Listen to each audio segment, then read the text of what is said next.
Hi guys and welcome back to my YouTube channel. आज मैं आपको बताने वाली हूँ how to plan your itinerary, how to plan your next vacation. और मैंने भी ये चीज़ रिसेंटली ही सीखी है अपने लास्ट वेकेशन से। एज जो मेरा लास्ट वेकेशन था टू दुबई, वो मैंने स्टार्ट टू एंड खुद ही प्लान किया था कि ऐसा ही चाहिए, ऐसा ही चाहिए। तो जो भी वो वाले वेकेशन से मैंने सीखा है, मैं वो एक्सपीरियंस आज आपके साथ शेयर करने वाली हूँ, सो दैट आपको बहुत ज़्यादा मेहनत नहीं करनी पड़े ज़्यादा सोचने के लिए कि कैसे क्या प्लान करना है वेकेशन। स्टेप बाय स्टेप मैं हर एक चीज़ बताऊंगी, एंड तक बने रहिए। Now let's get started. Step number 1 है आपका location and budget.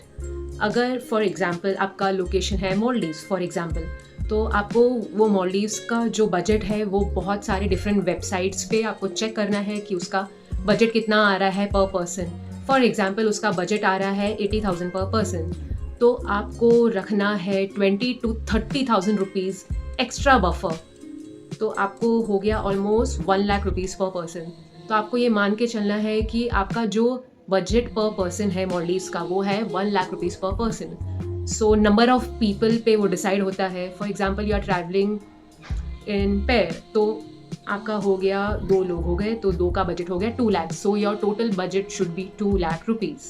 Step number 2 is आपको किस टाइप का एक्सपीरियंस चाहिए।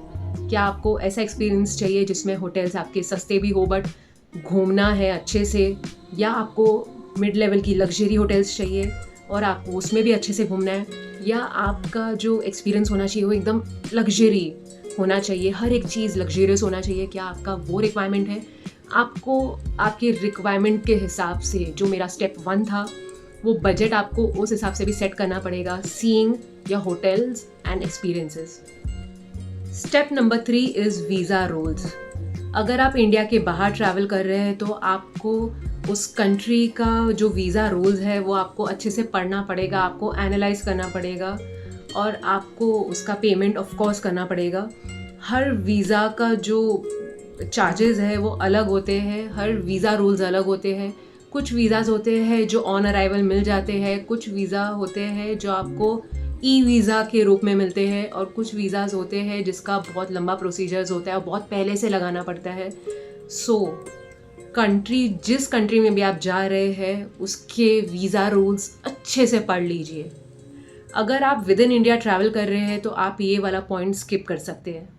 मैं इसमें एक और पॉइंट ऐड करना चाहूँगी कि वीज़ा के भी कुछ चार्जेस होते हैं, तो आपको अपने बजट में वीज़ा का भी चार्ज ध्यान में रखते हुए बजट आपको प्लान करना है।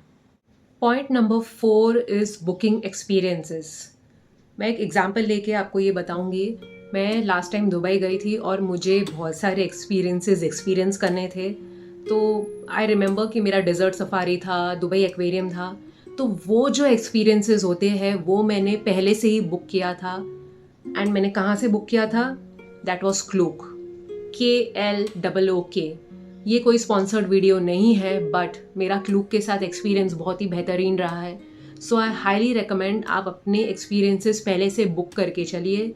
मुझे नहीं पता और कौन से एप्लीकेशंस और वेबसाइट्स पे होते हैं, बट क्लूक का मुझे आइडिया था, तो मैंने अपने एक्सपीरियंसेस क्लूक से ही बुक किए थे and it was an amazing experience. एक तो क्लूक की एक खास बात यह है कि आपको प्रायोरिटी एक्सपीरियंस मिल जाता है। फॉर एग्जाम्पल मैं गई थी डाउ चाओ क्रूज़ पे, तो मुझे प्रायोरिटी मिल रही थी वहाँ। मतलब जैसे ऊपर का जो डेक होता है उस पर जाना होता है, सो क्लूक की एक अलग लाइन ही थी और क्लूक के लिए प्रायोरिटी फर्स्ट है। सो क्लूक की ये बहुत अच्छी बात है। Point number 5 is your living space. आपको रहना कहाँ है, आपका वो चॉइस होना चाहिए। मैं अपने एक्सपीरियंस से बता रही हूँ। मैं एक चीज़ को लेके काफ़ी श्योर थी कि मैं जहाँ भी रहूँगी वहाँ पे से जो भी मेरे डिज़ायर्ड लोकेशंस हैं वो थोड़े तो पास होंगे। सो मेरा जो लास्ट वेकेशन था वो दुबई के लिए था और मैंने होटल चूज़ किया था गेवोरा। I am not sure about the pronunciation, but वो एक 4 स्टार होटल है और वो बुर्ज खलीफा से काफ़ी पास है। सो मैं इस चीज़ को लेके काफ़ी श्योर थी कि मुझे बुर्ज खलीफा के आसपास ही चाहिए था जो मेरा होटल है, एंड जहाँ पे इंडियंस भी जाना प्रेफर करते हैं। सो आपको अपने अकॉर्डिंग, अपने बजट के अकॉर्डिंग, आपके विश के अकॉर्डिंग आपको वो होटल या एयरबीएनबी डिसाइड करना पड़ेगा। उसमें भी आपको होटल में रहना है या एयरबीएनबी में रहना है, वो भी आपकी चॉइस है। मैं अपने एग्जांपल से ले सकती हूँ कि one thing I was sure about कि मुझे मॉर्निंग में ब्रेकफास्ट चाहिए। तो वो एयरबीएनबी में मोस्टली पॉसिबल नहीं है, क्योंकि वहाँ पे आपको खुद अपना खाना most of the time cook करना पड़ता है। तो मैंने होटल डिसाइड किया। सो आपको उस अकॉर्डिंग भी बजट, एक्सपीरियंसेस, पूरा एक एवरेज लेना पड़ेगा। जो भी मैं अभी तक स्टार्ट से अभी तक मैं आपको जो बताई हूँ, you have to make a decision based on all this things. Point number 6, actually ये पॉइंट मुझे बहुत पहले ही ऐड कर देना चाहिए था, बट अभी मैं ऐड कर रही हूँ इसे। Number of days, according to your budget and according to the time you have, आपको नंबर ऑफ डेज डिसाइड करने पड़ेंगे, और जो भी आपके एक्सपीरियंसेस है उसको इसमें फिट करना पड़ेगा। सो ये कंप्लीटली आपके ऊपर है, आप कैसे क्या करेंगे। आपको गूगल करना पड़ेगा कि आपका एयरपोर्ट से होटल का डिस्टेंस कितना है और आपको लगभग कितना टाइम लगेगा, और आपका होटल से जो डिज़ायर्ड लोकेशन है वो कितना दूर है। सो उसका रफ़ कैलकुलेशन आपको गूगल कर करके, रिसर्च कर करके ही करना पड़ेगा। काफ़ी टाइम आपका जाएगा ये करने में, बट ट्रस्ट मी, इसमें मज़ा बहुत आता है। I loved each and every day when I was planning my trip, and the best part was वो ट्रिप सक्सेसफुल था। It was just more than I expected, मतलब मैंने जो सोचा था उससे तो बहुत ही बेहतरीन था वो। सो आपको ये चीज़ भी ध्यान में रखना पड़ेगा, number of days. Point number 7 is food and mode of transportation.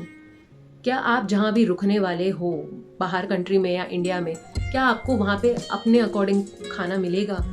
अगर आप फ्लेक्सिबल हो, खाना जहाँ भी जैसा मिल जाए वो खा ले, सो वेल एंड गुड।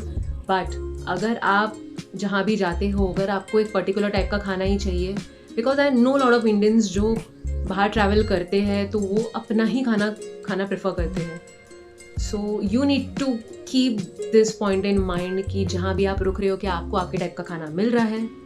अगर मिल रहा है तो वेल एंड गुड, और अगर नहीं मिल रहा है सो आपको वो लोकेशन डिसाइड करना पड़ेगा, होटल, एयरबीएनबी एक्सेट्रा एक्सेट्रा का, कि आपको कहाँ पे रुकना है। Mode of transportation of course एक इम्पॉर्टेंट टॉपिक है ट्रैवल में, क्योंकि I know lot of people जो फॉरेन कंट्रीज़ जाते हैं तो वो मेट्रो प्रेफर करते हैं ट्रैवल करने के लिए, because it's quite cheap. But it depends from person to person. जब मैं लास्ट टाइम दुबई गई थी तो मैंने कैब प्रेफर किया था, because I was not alone, I was with my mom.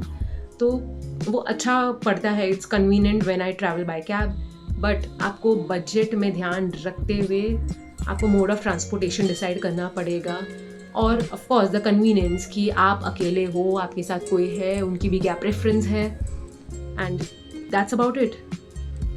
Vacation planning और आइटनरी प्लानिंग एक ऐसा टॉपिक है जिस पे कितना भी बता लो, कुछ ना कुछ तो छूटना ही है, बिकॉज ये एक एक्सपीरियंस की बात है, और कुछ एक्सपीरियंस ऐसे होते हैं कि आप वो वर्ड्स में बता ही नहीं सकते। सो अब मैं ये टॉपिक एंड करती हूँ। That's it for today's video. Thank you for watching.